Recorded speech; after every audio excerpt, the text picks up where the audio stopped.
ভেন্টিলেটরের নল বের করো না, আমাকে শুধু সঠিক ৩ মিনিট দাও। পুরো ইমার্জেন্সি রুমে নিস্তব্ধতা ছেয়ে গেল। দেশের ১৫ জন সবচেয়ে বড় প্রফেসর এবং ডাক্তাররা ঘৃণা ভরা নজরে পিছন ফিরে তাকাল। যে ব্যক্তিটি চিৎকার করে এই আদেশ দেওয়ার সাহস করেছিল সে কোনো ডাক্তার ছিল না, বরং কাদা মাখা বৃষ্টিতে ভেজা এক বাইক ট্যাক্সি ড্রাইভার ছিল, যে রুমের কোণে ঠক ঠক করে কাঁপছিল। বেডের ওপর এক কোটিপতি নারী মৃত্যুর অপেক্ষা করছিল। ডেথ সার্টিফিকেট প্রায় সাইন হয়ে গিয়েছিল এবং কোটি কোটি টাকার মেশিনগুলোও হার মেনে নিয়েছিল। তবু ওই গরিব ড্রাইভার নিজের খালি হাতের তালু দিয়ে তাকে বাঁচানোর দাবি করেছিল। এটা কি পাগলপন ভরা অহংকার ছিল, নাকি কোনো ভুলে যাওয়া চিকিৎসা চমৎকার? ওই ৩ মিনিটে কি হয়েছিল যা পুরো হাসপাতালকে শরমে মাথা নিচু করতে বাধ্য করেছিল? আর ওই পুরনো জ্যাকেটের পেছনে কোন ভয়ঙ্কর পরিচয় লুকিয়েছিল? যদি আপনাকে কখনো কেউ ছোট করে দেখে থাকে, তবে এই গল্পটি তাদের জন্য সবচেয়ে মোক্ষম জবাব। দিল্লির শীতের রাত, মনে হচ্ছিল যেন নিজের সব দুঃখ এক ভারী টানা আর বরফ শীতল বৃষ্টির রূপে পৃথিবীতে নামিয়ে আনছে। বৃষ্টি গরমকালের মতো মুষলধারে আর সশব্দ ছিল না, বরং এটি ছিল ধীর এবং গভীর, যা কাপড়ের প্রতিটা স্তর পার করে হাড় পর্যন্ত ঠান্ডা পৌঁছে দিচ্ছিল। রাস্তাঘাট জনশূন্য হয়ে গিয়েছিল। হলুদ স্ট্রিট লাইটগুলো ভেজা পিচ রাস্তার ওপর পড়ে এমন দাগ তৈরি করছিল যেন কেউ বৃষ্টিতে অয়েল পেইন্টিং ফেলে গেছে। ছাদের ওপর পড়তে থাকা বৃষ্টির শব্দ আর বন্ধ জানলায় ধাক্কা খাওয়া বাতাস এক বিষণ্ণ আর একাকিত্বের সুর তৈরি করছিল। অর্জুন নিজের পুরনো সবুজ উইন্ডচিটার জ্যাকেটে গুটিয়ে বসেছিল, যার রোদ আর বাতাসে রং হারিয়ে ফেলেছিল। সে নিজের পুরনো মোটরসাইকেলটি কনার্ট প্লেসের এক বন্ধ দোকানের কার্নিশের নিচে দাঁড় করালো এবং গরম ইঞ্জিন থেকে কিছুটা উষ্ণতা নেওয়ার চেষ্টা করতে লাগল। বৃষ্টির জলে বেশিক্ষণ থাকার কারণে তার হাত কুঁচকে গিয়েছিল এবং বাতাসের প্রতিটি ঝাপটার সাথে কাঁপছিল। রাত ১২টা বেজে গিয়েছিল, ওই সময় যখন মানুষ নিজেদের লেপের ভেতরে ওম নেয়। কিন্তু সে এখনও রাস্তায় ঘুরে বেড়াচ্ছিল, আরও কিছু সবারই পাওয়ার আশায়, যাতে সে জীবনের দিন গুজরান করতে পারে, যা কখনো সহজ ছিল না। সে নিজের ভেজা হেলমেট খুলল, মুখ মুছল এবং ভিজে মাটি, পচা পাতা আর বাতাসে মিশে থাকা ধোঁয়ার গন্ধ গভীরভাবে নিঃশ্বাসের সাথে টেনে নিল। তার গভীর চোখে এক গভীর কষ্ট লুকিয়েছিল, এমন এক অতীত যাকে সে নিজের আত্মার গহীনে দাফন করার চেষ্টা করেছিল। তখনই তার ফোন ভাইব্রেট হলো। স্ক্রিনে এক নতুন সওয়ারির নোটিফিকেশন জ্বলে উঠল। লোকেশন দিল্লির অভিজাত এলাকা বসন্ত বিহারের এক বাংলো ছিল, যেখানে শহরের সবচেয়ে ধনী মানুষরা থাকত। অর্জুন এক মুহূর্তের জন্য ইতস্তত করল। এত ঠান্ডা আর বৃষ্টি, আর ওখানকার রাস্তাও নির্জন ছিল। কিন্তু তারপর তার চোখে সেই পুরনো বাধ্যকতা দেখা গেল। সে রাইড গ্রহণ করল, হেলমেট পরল, ফিতে কষে বাঁধল এবং অন্ধকারে বাইক ছুটিয়ে দিল। ইঞ্জিনের শব্দ রাস্তার নীরবতা ভেঙে দিল এবং পেছনে জল ছিটিয়ে এগিয়ে চলল। বসন্ত বিহারের বাংলোগুলো বৃষ্টিতে আরও রহস্যময় লাগছিল। উঁচু লোহার গেট আর লম্বা দেওয়াল ভেতরের দুনিয়াকে বাইরের কোলাহল থেকে আলাদা করে রেখেছিল। অর্জুন এক আলিশান বাংলোর সামনে থামল। বড় বড় জানলা দিয়ে বাইরে আসা গরম হলুদ আলো সেই ঠান্ডার একদম বিপরীতে ছিল, যা সে অনুভব করছিল। ধীরে ধীরে গেট খুলল এবং এক মহিলা বাইরের দিকে টলতে টলতে আসলো, যেন বাতাসে প্রদীপ নিভে যাওয়ার মতো অবস্থা। সে এক দামি ক্রিম রঙের কোট পরেছিল, যা বৃষ্টির জলে ভিজে গিয়ে গাঢ় হয়ে গিয়েছিল এবং তার শরীরের সাথে লেপ্টেছিল।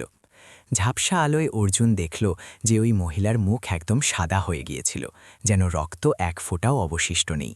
তার ঠোঁট নীল হয়ে গিয়েছিল এবং কাঁপছিল, আর তার চোখে অসহ্য যন্ত্রণা ছিল, যা সে চেপে রাখার চেষ্টা করছিল। ও এক তীক্ষ্ণ কিন্তু নাজুক সৌন্দর্য ছিল, যা নিজের সবচেয়ে খারাপ অবস্থাতেও এক রাজকীয় আভা ছড়িয়ে দিচ্ছিল। অর্জুন জানত না যে সে কে। সে জানত না যে তার সামনে দাঁড়িয়ে থাকা মহিলা অঞ্জলি নেভি, যে হাজার হাজার কোটির সাম্রাজ্যের মালকিন এবং বিজনেস দুনিয়ায় তুফান আনতে পারে। তার কাছে এই মুহূর্তে সে শুধু একজন সওয়ারি ছিল, একজন মানুষ যে বিপদে ছিল এবং যার সাহায্যের প্রয়োজন ছিল। সে দ্রুত স্ট্যান্ড নামালো এবং বাইক থেকে নামল। তার ভারী কণ্ঠস্বর বৃষ্টির শব্দের মাঝে প্রতিধ্বনিত হল। ম্যাডাম, আপনি ঠিক আছেন তো? আপনাকে খুব দুর্বল লাগছে। আমি কি আপনার জন্য ট্যাক্সি ডেকে দেব? এই আবহাওয়ায় বাইকে যাওয়া বিপজ্জনক হতে পারে। মহিলা দুর্বলভাবে মাথা নাড়াল। তার গলা ভেঙে আসছিল। না, সময় নেই, আমাকে জলদি হাসপাতালে নিয়ে চলো প্লিজ। তার হাত বরফের মতো ঠান্ডা ছিল। সে অর্জুনের ছেঁড়া জ্যাকেটটা এমনভাবে ধরে রেখেছিল যেন ডুবন্ত মানুষ খড়কুটো আঁকড়ে ধরে। তার হাতের শীতলতা অর্জুন অনুভব করতে পারল, কিন্তু ঠান্ডা থেকে নয়, বরং এক খারাপ অনুভবে সে শিউরে উঠল। আর দেরি না করে অর্জুন তাকে পেছনের সিটে বসতে সাহায্য করল এবং নিজের একমাত্র রেনকোট তাকে জড়িয়ে দিল। ম্যাডাম, শক্ত করে ধরবেন, আমি জোরে চালাব, সে দৃঢ়ভাবে বলল। বাইক দ্রুত গতিতে এগিয়ে চলল। বৃষ্টির সাদা চাদর চিরে বৃষ্টি আরও বেড়ে গিয়েছিল এবং অর্জুনের মুখে সুইয়ের মতো বিচ্ছিল। সে নিজের চোখ সজাগ রাখল, গর্ত আর জলমগ্ন রাস্তা এড়িয়ে হ্যান্ডেল মজবুতভাবে ধরে রাখল। পেছনে বসা মহিলা নিজের মাথা তার কাঁধে ঠেকিয়ে দিল। তার তপ্ত নিঃশ্বাস অর্জুনের ঘাড়ে পড়ছিল, যা প্রতি মুহূর্তে ধীর এবং ভেঙে আসছিল। অর্জুন অনুভব করতে পারছিল যে যন্ত্রণার কারণে তার শরীর ছটকা দিচ্ছিল। সে কিছু জিজ্ঞাসা করার সাহস পেল না, শুধু প্রার্থনা করছিল যে হাসপাতালের রাস্তা যেন জলদি শেষ হয়ে যায়। তার মাথায় ঘুমিয়ে থাকা স্মৃতিগুলো হঠাৎ জেগে উঠল।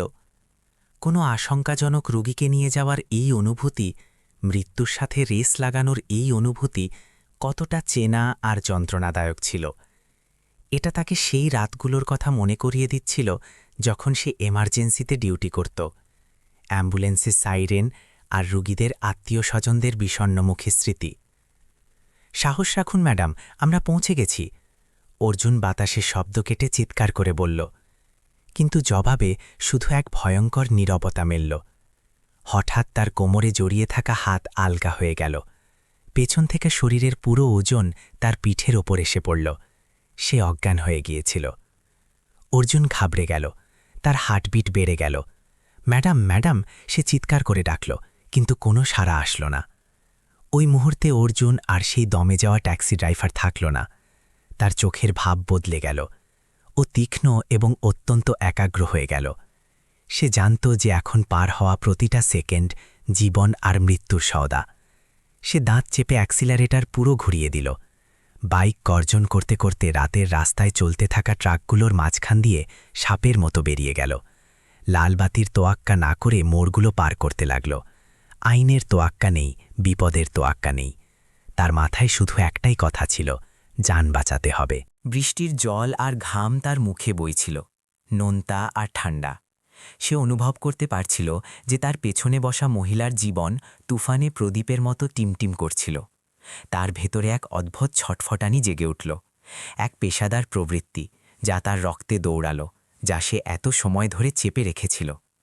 কপাল অদ্ভুত খেলা খেলল। তাকে এই সবারই দিয়ে তাকে নিজের অতীত আর নিজের আসল পরিচয়ের মুখোমুখি হতে বাধ্য করল। দূরে হাসপাতালের লাল ক্রস কোনো লাইটহাউসের মতো অন্ধকারে জ্বলতে দেখা গেল। অর্জুন বাইক সরাসরি এমার্জেন্সির বারান্দায় ঢুকিয়ে দিল। ভেজা মেঝেতে টায়ারের পিছলে যাওয়ার তীক্ষ্ণ শব্দে সেখানে ঝিমিয়ে থাকা সিকিউরিটি গার্ডদের নজর কাড়ল। ও বাইক থেকে লাফ দিল। স্ট্যান্ড দেবারও সময় ছিল না, যার ফলে বাইক থাপাস করে পড়ে গেল আর সেটার বাইজার ভেঙে গেল। কিন্তু সে তোয়াক্কা করল না। সে অজ্ঞান মহিলাকে কোলে তুলে নিল এবং নিজের পুরো শক্তি দিয়ে এক অধিকার ভরা গলায় চিৎকার করল, যা সবাইকে চমকে দিল। কার্ডিয়াক অ্যারেস্টের পেশেন্ট, ডাক্তার কোথায়? স্ট্রেচার আনো জলদি। তার কণ্ঠস্বর রাতের নিস্তব্ধতা চিরে দিল এবং এমন এক রাতের শুরু হলো যা কেউ ভুলবে না। এমন এক রাত যা দুই অজানা মানুষের জীবন চিরকালের জন্য বদলে দেবে এবং সময়ের ধুলোয় চাপা পড়া রহস্য উন্মোচন করবে। এমার্জেন্সি ওয়ার্ডের অটোমেটিক দরজা খুলল এবং ঠান্ডা বাতাসের সাথে ফিনাইল আর ওষুধের গন্ধ বাইরে আসলো। ভেতরের দৃশ্য বাইরের শান্ত রাত থেকে সম্পূর্ণ আলাদা ছিল। এখানে টিউবলাইটের তীব্র সাদা আলো চোখে বিচ্ছিল, যা জীবন আর মৃত্যুর মাঝখানের সূক্ষ্ম রেখাকে ফুটিয়ে তুলছিল। স্ট্রেচারের চাকার শব্দ, রবারের জুতোর ছোটাছুটি, মেশিনের বিপ বিপ আর ডাক্তারদের চিৎকার মিলেমিশে এক হুলস্থুল পরিবেশ তৈরি করছিল। অর্জুন দরজার কাছেই থেমে গেল। হাত খালি ছিল, এক অপরিচিতের মতো যাকে সভ্য দুনিয়া ভুলে গেছে। তার সবুজ জ্যাকেট এখন জলে ভিজে কালো হয়ে গিয়েছিল এবং তা থেকে চুইয়ে পড়া নোংরা জল পরিষ্কার মেঝেতে এক নোংরা পুকুর বানাচ্ছিল। এক তরুণী নার্স, যার হাতে ফাইলের স্তূপ ছিল, তার সাথে ধাক্কা খেল। সে নাক সিটকে নিজের সাদা কোট এমনভাবে ঝাড়ল যেন কোনো নোংরা জিনিসে ছোঁয়া লেগেছে, আর তীক্ষ্ণ নজরে তাকিয়ে চিৎকার করে বলল, রাস্তা থেকে সরুন, অ্যাটেন্ডেন্ট সাইডে দাঁড়ান, রাস্তা আটকাবেন না। এই বাক্যটি অর্জুনের মুখে এক চরের মতো লাগল এবং সে সজাগ হল। ও পেছনে হটে গেল এবং দেওয়ালের পাশে অন্ধকার কোণে গুটিয়ে গেল। নিজেকে যতটা সম্ভব ছোট করার চেষ্টা করতে লাগল, যাতে মৃত্যু নিয়ে দৌড়ে চলা ওই বিশেষ মানুষদের নজরে না আসে। ও না তো রুগীর আত্মীয় ছিল আর না তাদের সহকর্মী। এখানে ও শুধু এক গরিব নোংরা বাইকওয়ালা ছিল, এমন এক বাইরের ব্যক্তি যে অজান্তেই ধনীদের ট্র্যাজেডিতে জড়িয়ে গিয়েছিল। কাচের দেওয়ালের ওপারে আইসিইউতে সেই প্রভাবশালী মহিলা এখন সাদা চাদর দেওয়া বিছানায় নিথর হয়ে পড়েছিল। তার চারপাশে তারের জাল ছিল। অক্সিজেন মাস্ক তার সুন্দর মুখ ঢেকে দিয়েছিল। মনিটরে ইসিজি লাইনগুলো পাগলের মতো নাচছিল। লাল রঙের নম্বরগুলো কোনো টাইম বোমের উল্টো গণনার মতো জ্বলছিল। পালস খুব হাই, বিপি নামছে, অ্যাড্রিনালিন রেডি করো, কার্ডিওলজিস্টকে এখনই ডাকো। এক প্রৌঢ় ডাক্তারের সপ্ত কণ্ঠস্বর প্রতিধ্বনিত হল। অর্জুন কাচের বাইরে দাঁড়িয়ে দেখছিল। তার গভীর চোখ হঠাৎ স্থির হয়ে গেল। সার্জিক্যাল স্পিরিট, ইথার আর রক্তের গন্ধ তার মাথায় হাতুড়ির মতো আঘাত করল। ওই স্মৃতিগুলোকে খুঁচিয়ে দিল, যা থেকে সে মদ আর মাতাল রাতের মাধ্যমে পালিয়ে বেড়াত। 10 বা 15 বছর আগে সেও ওই জায়গায় দাঁড়িয়ে থাকত। সেই সাদা কোট পরত, সেই কর বা মর আদেশ দিত এবং মৃত্যুর চোয়াল থেকে জীবন ছিনিয়ে আনার ক্ষমতা রাখত। বাইকের হ্যান্ডেল ধরা আর মালপত্র বইতে বইতে শক্ত হয়ে যাওয়া তার হাতগুলো, যা একসময় জটিল সার্জারি করা গোল্ডেন হ্যান্ডস হিসেবে পরিচিত ছিল, এখন কাঁপতে লাগল। ঠান্ডা থেকে নয়, বরং তার মাথায় চলতে থাকা তুফানে। তখনই এক মোটা সিকিউরিটি গার্ড লাঠি নিয়ে তার কাছে আসলো এবং তাকে ওপর থেকে নিচ পর্যন্ত দেখল। ওই, তুই ফিস জমা দিয়েছিস? তুই কি অ্যাক্সিডেন্ট করেছিস? কোনো কাগজ আছে? গার্ড দম্ভের সাথে জিজ্ঞাসা করল। অর্জুন মাথা নিচু করে ভারী গলায় বলল, আমি শুধু পথচারী। আমি ওনাকে এখানে নিয়ে এসেছি। আমি জানি না উনি কে। গার্ড বিড়বিড় করল, তাহলে বাইরে গিয়ে বস। এখানে দাঁড়িয়ে মেঝে নোংরা করছিস, যা এখনই পরিষ্কার করা হয়েছিল। নিজের চেহারা দেখ, রোগীর কিছু চুরি করেনি তো আবার? গার্ড তাকে ধাক্কা দিয়ে দরজার দিকে সরিয়ে দিল। অর্জুন প্রতিবাদ করল না। সে চুপচাপ করিডরে লোহার ঠান্ডা চেয়ারের দিকে এগিয়ে গেল, কিন্তু তার নজর ইমার্জেন্সি রুম থেকে সরল না, যেখানে সাদা কোটথারিরা বিছানা ঘিরেছিল। হাজার হাজার কেস দেখা এবং সবচেয়ে জটিল অসুখের সামনাসামনি হওয়া এক ডাক্তারের ষষ্ঠ ইন্দ্রিয় তাকে বলছিল যে কিছু একটা গণ্ডগোল আছে। সে দেখল যে রুগীর বুক অদ্ভুতভাবে ওঠানামা করছিল, যা ভেন্টিলেটরের ছন্দের সাথে মিল খাচ্ছিল না। সে দেখল যে ঘাড়ের চামড়ার রং রক্তশূন্যতা বা হার্ট অ্যাটাকের মতো ফ্যাকাশে হলুদ ছিল না, বরং চামড়ার নিচে এক অদ্ভুত বেগুনি রং ফুটে উঠছিল, যা সেই পুরনো রগগুলোর সাথে চলছিল যেগুলোকে পশ্চিমা চিকিৎসা প্রায়ই এড়িয়ে যায়। হার্ট ফেইলিয়ার, অ্যানাফাইল্যাকটিক শক, কোরামিন ইঞ্জেকশন দাও, ভেতর থেকে আদেশ ভেসে আসলো। ভুল হচ্ছে। অর্জুনের মুখ থেকে অজান্তে বেরিয়ে গেল। গলা ধীর ছিল কিন্তু অটল ছিল। সে নিজের হাতের তালু মুঠো করে নিল। নখ মাংসে বিঁধে গেল। ওরা ভুল দিকে যাচ্ছে। ওরা হার্ট আর সার্কুলেশনের দিকে নজর দিচ্ছে, কিন্তু সমস্যার গোড়া ওখানে নেই। সে ডায়াফ্রামে খিঁচুনি দেখল, এক অত্যন্ত দুর্লভ নিউরোটক্সিন বা মর্মস্থান ভাইটাল পয়েন্টস ব্লক হওয়ার সংকেত দেখল, যার উল্লেখ কেবল প্রাচীন চিকিৎসা শাস্ত্র, আয়ুর্বেদ বা মর্মচিকিৎসায় পাওয়া যায়। যদি ওরা অ্যাড্রিনালিন দিতে থাকে আর হার্ট পাম্প করতে থাকে, তবে হার্টবিট স্বাভাবিক হওয়ার আগেই তার মস্তিষ্কের শিরা ফেটে যাবে। এই পথ তাকে দ্রুত এবং যন্ত্রণাদায়ক মৃত্যুর দিকে নিয়ে যাচ্ছিল। অর্জুনের ভেতরে এক যুদ্ধ শুরু হল। তার একটা অংশ উঠে দাঁড়িয়ে ভেতরে ছুটতে চাইছিল। ওই আনাড়ি ডাক্তারদের ধাক্কা দিয়ে সরিয়ে ওই মহিলাকে বাঁচাতে চাইছিল। কিন্তু তার দ্বিতীয় অংশ এক পলাতক অপরাধীর অনুভূতি। এমন এক ব্যক্তি যে কসম খেয়েছিল যে সে আর কখনো সার্জারির ছুরি ধরবে না। তাকে চেয়ারে চেপে বসিয়ে রেখেছিল।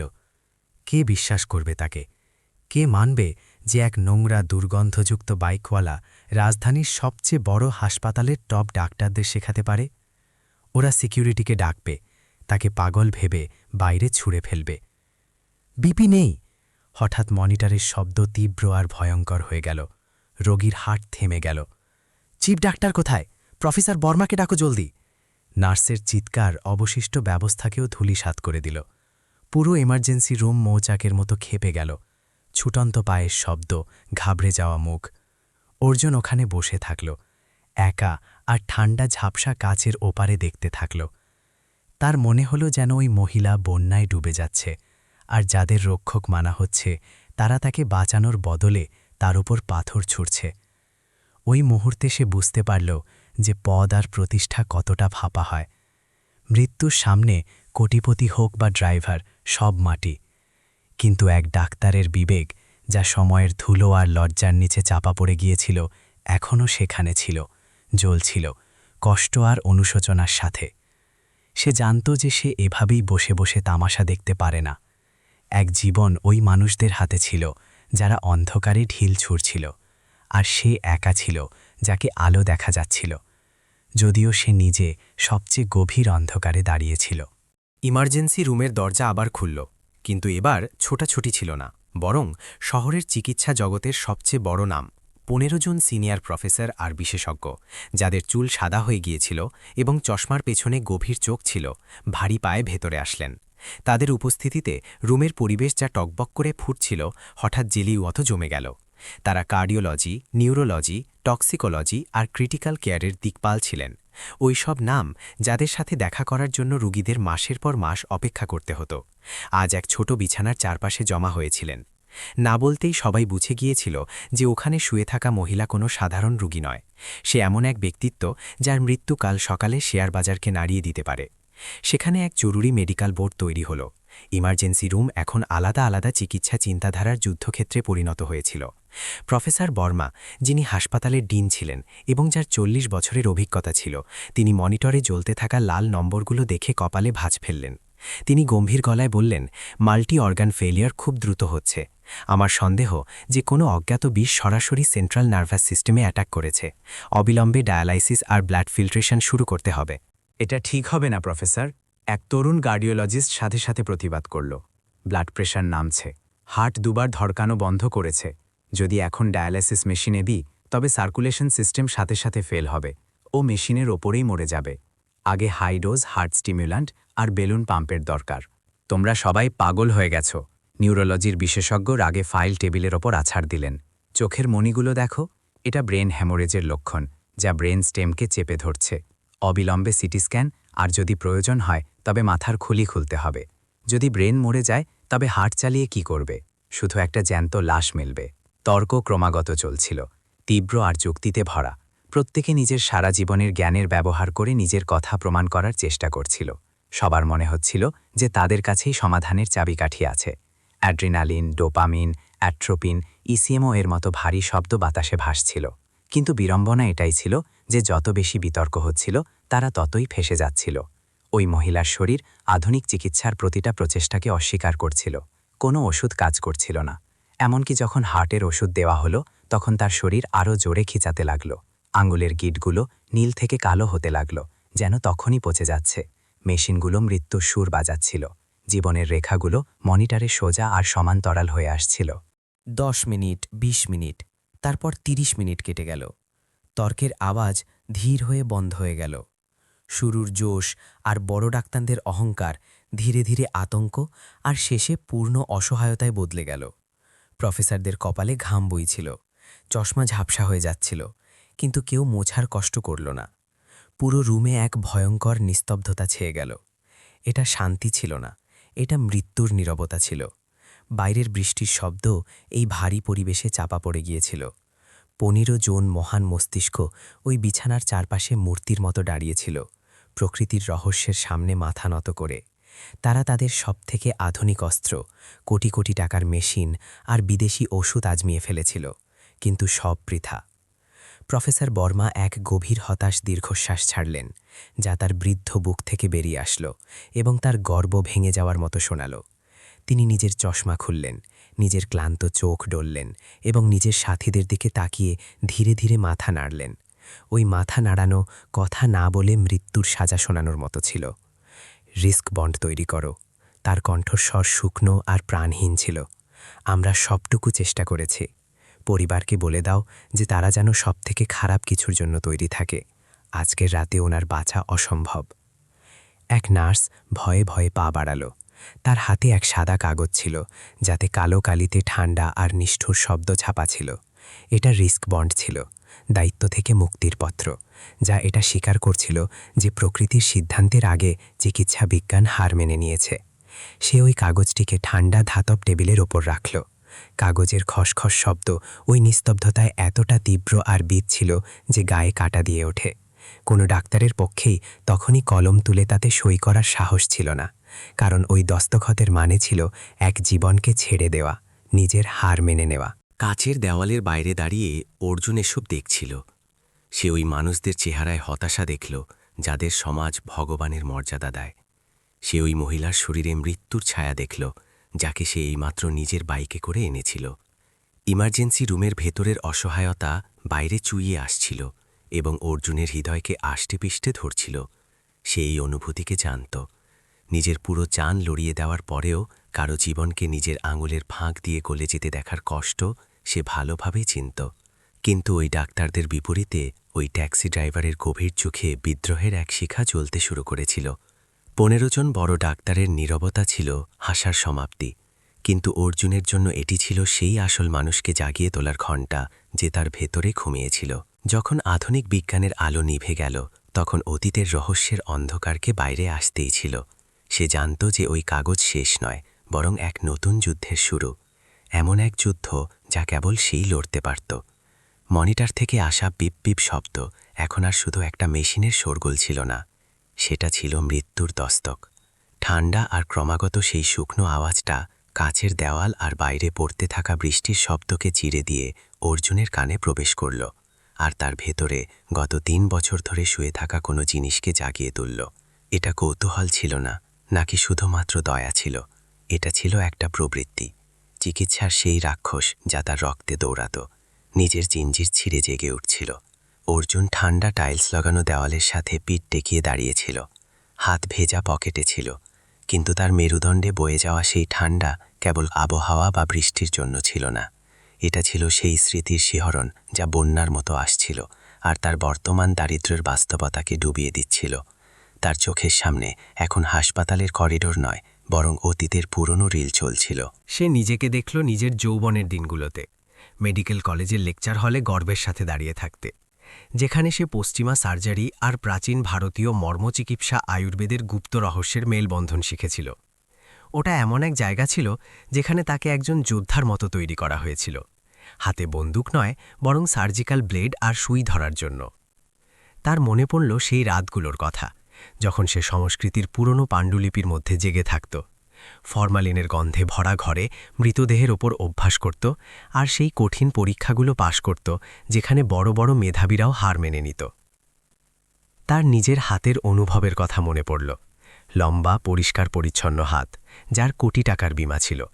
সেই হাত যা ত্বকের নিচের সূক্ষ্ম স্পন্দন অনুভব করতে পারত, আর চুলের চেয়েও সূক্ষ্ম শিরা জুলে দিতে পারত। সেই হাতগুলোকে একসময় মেডিকেল জগতে ভগবানের হাত বলা হতো। কিন্তু তারপর তার মনে পড়ল সেই রাতের কথা, ঠিক আজকের মতোই তুফানি রাত, যখন সেই হাতগুলোতে এই রক্ত লেগেছিল। সেই মেয়েটির মুখ তার চোখের সামনে ভেসে উঠল, তার শেষ নিঃশ্বাস, আর মেঘের গর্জনের মধ্যে তার শেষ আর্তনাদ, বাঁচিয়ে নাও আমাকে। সেদিন অর্জুন নিজের দক্ষতা নিয়ে খুব অহংকারী ছিল। সে নিজের অহংকারকে তুষ্ট করার জন্য এক ঝুঁকিপূর্ণ পথ বেছে নিয়েছিল, আর তার দাম দিতে হয়েছিল সেই মানুষটির প্রাণ দিয়ে, যাকে সে সবথেকে বেশি ভালোবাসত। সেদিনও মনিটরের একটা লম্বা বিপ শব্দ তার বুক চিরে দিয়েছিল। সেই মুহূর্তেই অর্জুনের দুনিয়া ভেঙে চুরমার হয়ে গিয়েছিল। খ্যাতি, টাকা, প্রশংসা সব অর্থহীন হয়ে গিয়েছিল, যখন তার হাত একটা নিঃশ্বাসকে আটকে রাখতে পারল না। সে পালিয়ে এসেছিল, নিজের ডিগ্রি, নিজের ভবিষ্যৎ, নিজের নাম সব পেছনে ফেলে দিয়ে। সে অর্জুন শর্মা নাম আর পরিচয় মুছে ফেলে এক সাধারণ ড্রাইভারের জীবন বেছে নিয়েছিল, যাতে সে নিজেকে শাস্তি দিতে পারে। সে রাস্তার ধুলো আর রাস্তার ধারের খাবার বেছে নিয়েছিল, যাতে যে হাতে একসময় সার্জিক্যাল ব্লেড থাকত, সেখানে এখন বাইকের অ্যাক্সিলারেটরের দাগ আর গ্রিসের কালি থাকে। তার মনে হয়েছিল সে ভুলে গিয়েছে যে তার ভেতরের ডাক্তার মরে গিয়েছে। কিন্তু কাচের ভেতর দাঁড়িয়ে থাকা সেই বৃদ্ধ প্রফেসরের হতাশ কণ্ঠস্বর তাকে বাস্তবে টেনে আনল। সে টেবিলের ওপর রাখা সেই রিস্ক বন্ডটা দেখল। সেই কাগজের টুকরোটা তার কাছে পাহাড়ের মতো ভারী ছিল। ওটা ছিল হারের প্রমাণ। সে বিছানায় শুয়ে থাকা সেই মহিলাকে দেখল, যার মুখ সাদা ফ্যাকাশে হয়ে গিয়েছিল। বুকটা খুব কষ্টে ওঠানামা করছিল, ঠিক সেই মেয়েটির মতো, একা আর অসহায়। অর্জুনের বুকে এক ভয়াবহ তুফান জেগে উঠল, যেন কেউ তার কলিজা চিরে ফেলছে। যদি সে ভেতরে যায়, তবে সে তাকে বাঁচিয়ে নেবে, এটা নিয়ে সে নিশ্চিত ছিল। যেভাবে তার শরীর নীল হয়ে আসছিল, যেভাবে খিঁচুনি হচ্ছিল, এই সব সেই প্রাচীন গ্রন্থগুলোতে লেখা ছিল, যা তার মুখস্থ ছিল। এটা এমন কিছু ছিল যা সেই 15 জন ডাক্তারের আধুনিক মেশিন ধরতে পারছিল না। কিন্তু যদি সে ভেতরে যায়, তবে গত 3 বছরের সুরক্ষিত কবচ ভেঙে যাবে। তার আসল পরিচয় দুনিয়ার সামনে চলে আসবে। অতীতের শত্রু আর অতীতের ভূত আবার তাকে খুঁজে নেবে। সেই শান্তি যা সে অনেক কষ্টে পেয়েছিল তা ধোঁয়ার মতো উড়ে যাবে। সে আবার সেই নোংরা রাজনীতি আর মেডিকেল জগতের ষড়যন্ত্রে ফেসে যাবে, যা থেকে সে ঘৃণা ভরে দূরে সরে এসেছিল। কিন্তু এটা কি একজন অপরিচিতর জন্য, একটা 50 টাকার সওয়ারির জন্য যুক্তিযুক্ত? অর্জুন নিজের হাতের দিকে তাকালো। খসখসে শক্ত নখের কোনায় জমে থাকা কালো ময়লা। এগুলো একজন ড্রাইভারের হাত, সার্জনের নয়। তোমার কোনো অধিকার নেই। তার মাথায় এক কণ্ঠস্বর প্রতিধ্বনিত হল। তুমি একজন হেরে যাওয়া মানুষ। তুমি খুনি। কি আর একটা প্রাণ নেবে? সে ঘুরে দাঁড়ালো, চলে যাওয়ার জন্য পা বাড়ালো। এখান থেকে বেরিয়ে যাও। বাইক নাও, নিজের ঘরে যাও আর কম্বল মুড়ি দিয়ে ঘুমিয়ে পড়ো। সকাল হওয়া পর্যন্ত সব শেষ হয়ে যাবে। সে মারা যাবে, কিন্তু এটা নিয়তি, তোমার ভুল নয়। কিন্তু তখনই আরেকটা ছবি তার চোখের সামনে ভেসে উঠল। সেই মহিলার চোখ যখন সে অর্জুনের কাঁধ ধরেছিল। একজন অপরিচিতর ওপর সেই অটুট বিশ্বাস। রোগীর সেবাই ধর্ম। তার গুরুর কথা তার কানে বাজতে লাগল। সেই গুরু যিনি তাকে নিজের বংশগত জ্ঞান সঁপে দিয়েছিলেন। একটা প্রাণ বাঁচানো 100টা মন্দির বানানোর চেয়ে বড়। তুমি দুনিয়া থেকে পালাতে পারো অর্জুন, কিন্তু নিজের বিবেক থেকে নয়। অর্জুন থমকে গেল। সে নিজের মুঠি এত জোরে বন্ধ করল যে আঙুলের গাঁটগুলো সাদা হয়ে গেল। অতীতের ভয় এখনও ছিল, কিন্তু নিজের চোখের সামনে এক নিরপরাধ প্রাণকে মরতে দেখার ভয় তার চেয়েও অনেক বড় ছিল। পালানোর কাপুরুষতা এখন তার কাছে ঘৃণ্য মনে হচ্ছিল। সে উপলব্ধি করল যে গত 3 বছর ধরে সে প্রায়শ্চিত্ত করছিল না, বরং দায়িত্ব থেকে পালাচ্ছিল। সে নিজের কষ্টকে বাহানা বানিয়ে নিজেকে অকেজো করে ফেলেছিল, অথচ তার কাছে এখনও মৃত্যু থেকে জীবন ছিনিয়ে আনার শক্তি ছিল। তখনই ভেতরে মেশিন জোরে চিৎকার করে উঠল। কার্ডিয়াক অ্যারেস্ট, হার্ট থেমে গিয়েছে, জলদি শক দাও। এখন ভাবার সময় ছিল না। জিঞ্জির ছিঁড়ে গিয়েছিল। এক জিনিয়াস ডাক্তার অহংকার জেগে উঠেছিল, যা সেই গরিব ড্রাইভারের হীনমন্য তাকে পিষে দিয়েছিল। অর্জুন ফিরল। তার চোখ থেকে ক্লান্তি উধাও হয়ে গিয়েছিল। এখন সেখানে এমন এক চমক ছিল যা বরফের মতো ঠান্ডা আর তলোয়ারের মতো ধারালো ছিল। এটা ছিল এক সেনাপতির দৃষ্টি, যে যুদ্ধের ময়দানে নামছে। তার পরোয়া ছিল না যে কাল কি হবে, তার পরিচয়ের কি হবে। এই মুহূর্তে একটাই সত্যি ছিল, ওকে বাঁচতে হবে। সে মুখ থেকে বৃষ্টির জল মুছল, এক গভীর নিঃশ্বাস নিল, আর ফুসফুসে ভরা ঠান্ডা হাওয়া তাকে পুরোপুরি জাগিয়ে তুলল। সে দ্রুত এমার্জেন্সি রুমের দরজার দিকে এগিয়ে গেল। তার পা মেঝেতে এমনভাবে পড়ছিল যেন কোনো সিদ্ধান্ত অটল হয়ে গিয়েছে। সে এমার্জেন্সি রুমের বাইরের দরজায় জোরে ধাক্কা দিল। দরজার দেওয়ালে ধাক্কা খেল, আর এক বিকট শব্দ সেই ঘরের টান টান নীরবতাকে চিরে দিল। ভেতরের সব কাজকর্ম থমকে গেল। 15 জোড়া চোখ, যা মোটা চশমার পেছনে ছিল, একসাথে সেই মানুষটির দিকে ঘুরল, যে এই নাজুক সময়ে তাদের পবিত্র স্থানে ঢোকার স্পর্ধা করেছিল।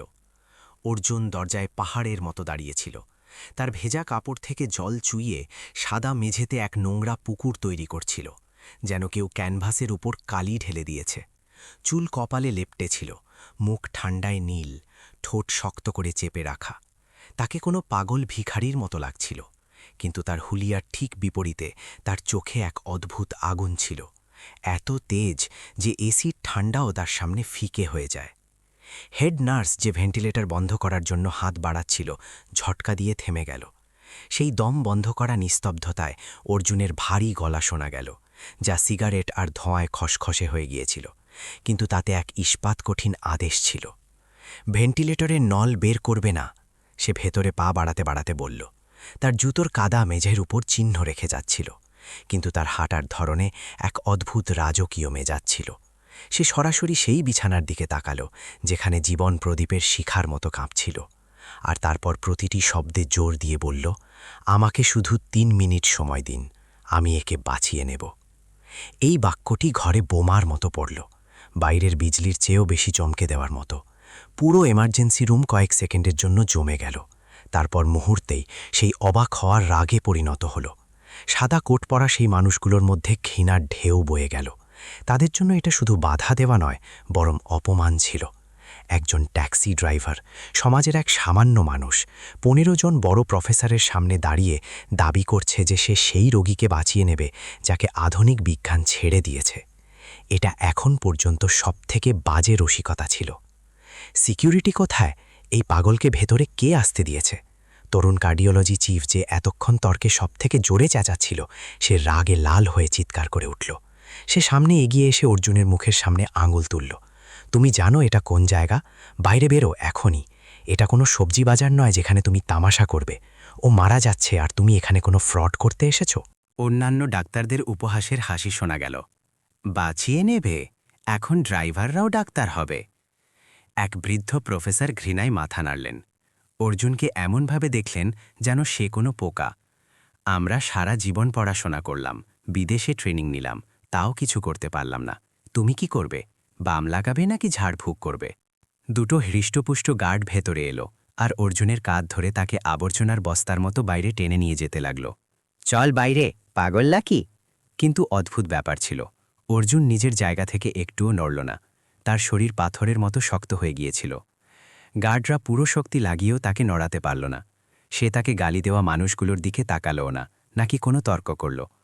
সে এক ঝটকায় গার্ডের হাত নিজের কাঁধ থেকে এমনভাবে সরালো যেন ধুলো ঝাড়ছে, আর সরাসরি প্রফেসর বর্মার সামনে গিয়ে দাঁড়িয়ে পড়ল, যিনি সেই ঘরে সবথেকে ক্ষমতাশালী ছিলেন।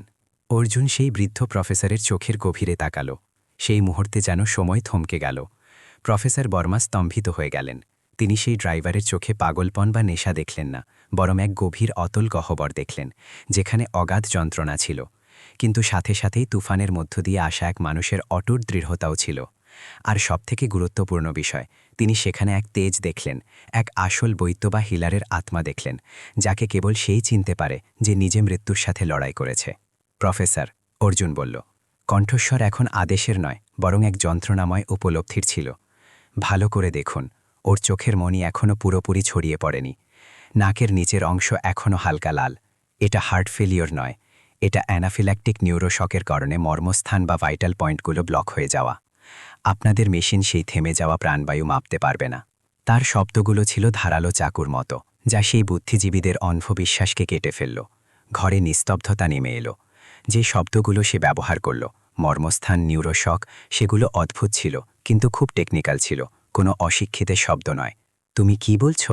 প্রফেসর বর্মা কপাল কুঁচকে জিজ্ঞেস করলেন। তার কণ্ঠস্বর কাঁপল। আপনি এখানে একমাত্র ব্যক্তি যিনি প্রাচীন ভারতীয় চিকিৎসার এই নীতিগুলোর কথা শুনে থাকবেন, যা এখন লুপ্ত হয়ে গিয়েছে। শুধু ৩ মিনিট, অর্জুন আবারও বলল। তার চোখে আগুন ঝরছিল। যদি আমি ফেল করি, তবে আমাকে পুলিশের হাতে তুলে দেবেন, আমি নিজের জীবন দিয়ে দেব। কিন্তু যদি আপনি এখন ভেন্টিলেটর সরান, তবে আসল খুনি আপনিই হবেন। খুনি শব্দটা 1000 কিলো ভারী ছিল, আর সরাসরি প্রফেসরের বিবেকে গিয়ে আঘাত করল। বাকি ডাক্তাররা চিৎকার করতে লাগল, স্যার, ওর কথা শুনবেন না, ও পাগল, হাসপাতালের বদনাম হবে। খামোশ! প্রফেসর বর্মা হঠাৎ চিৎকার করে উঠলেন। তার কণ্ঠস্বরে পুরো ঘর কেঁপে উঠল। তিনি অর্জুনের দিকে তাকিয়েছিলেন, তার কাঁপতে থাকা হাতগুলো দেখছিলেন, যা ঠান্ডায় কাঁপছিল, কিন্তু আঙুলগুলো অদ্ভুতভাবে লম্বা আর পরিষ্কার ছিল। একজন শিল্পী বা সার্জনে আঙুল, ড্রাইভারের নয়। 1 সেকেন্ডের মধ্যে তিনি বাজি ধরলেন। তিনি নিজের সারা জীবনের সম্মান বাজি ধরলেন, কারণ তার বিবেক বলছিল যে এই অপরিচ্ছন্ন মানুষটি সাধারণ নয়। ওকে ছেড়ে দাও, তিনি গার্ডদের আদেশ দিলেন। কিন্তু স্যার, আমি বলেছি ছেড়ে দাও, ওকে করতে দাও, তিনি দাঁতে দাঁত চেপে বললেন, আর নিজের অবাক ছাত্রদের দিকে তাকালেন। আমরা এমনিতে তো হেরেই গিয়েছি, হারানোর কি বাকি আছে? যদি কোনো চমৎকার হতে পারে, তবে হতে দাও। গার্ডরা তাকে ছেড়ে দিল আর রাগে পিছনে সরে গেল। অর্জুন নিজের কলার ঠিক করল আর এক গভীর নিঃশ্বাস নিল। তার চারপাশের পরিবেশ দুনিয়ার কোলাহল থেকে আলাদা হয়ে গেল। সে ধন্যবাদ দিল না, নাকি কোনো জয়ের ভান করল। সে শুধু প্রফেসর বর্মাকে হালকা মাথা নাড়িয়ে ইশারা করল, একজন সমাজদার পুরুষের ইশারা, আর দ্রুত বিছানার দিকে এগিয়ে গেল। 3 মিনিট, মৃত্যু আর জীবনের বাজি উল্টে দেওয়ার জন্য মাত্র 3 মিনিট। এটা প্রমাণ করার জন্য যে সেই খসখসে চামড়ার নিচে এখনও এক মহান হাত জীবিত আছে। সে নিজের হাত সামনে বাড়ালো, আর আসল লড়াই শুরু হলো। সময় যে এক বিমূর্ত ধারণা হঠাৎ ভারী আর কঠিন হয়ে গেল, যেন ঘরে উপস্থিত প্রতিটি মানুষের বুকে পাথর রাখা আছে। কাচের দরজা বন্ধ হয়ে গিয়েছিল, বাইরের শোরগোল শেষ হয়ে গিয়েছিল, নিস্তব্ধতা এতটাই গভীর ছিল যে পুরনো টিউবলাইটের আওয়াজ আর দেওয়াল ঘড়ির টিকটিক শোনা যাচ্ছিল।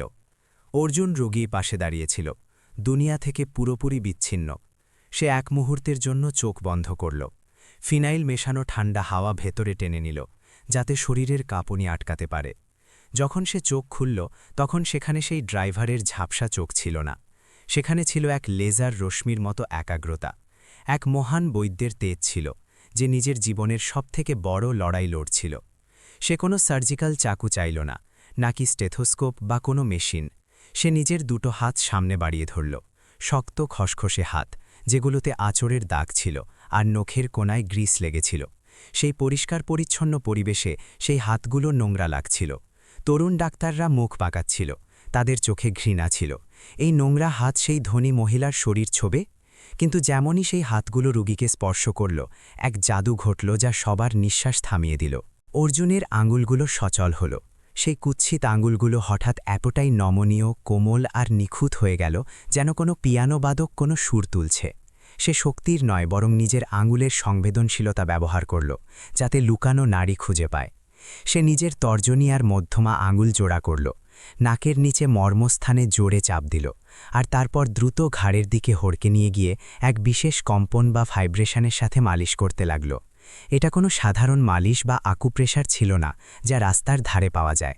এটা ছিল প্রতিলোম মর্মচিকিৎসা, প্রাচীন ভারতীয় জ্ঞান আর আধুনিক নার্ভাস সিস্টেম রিফ্লেক্সের এক বিরল মিশ্রণ। সেই বিদ্যা যা শিখতে অর্জুন নিজের যৌবন কাটিয়ে দিয়েছিল।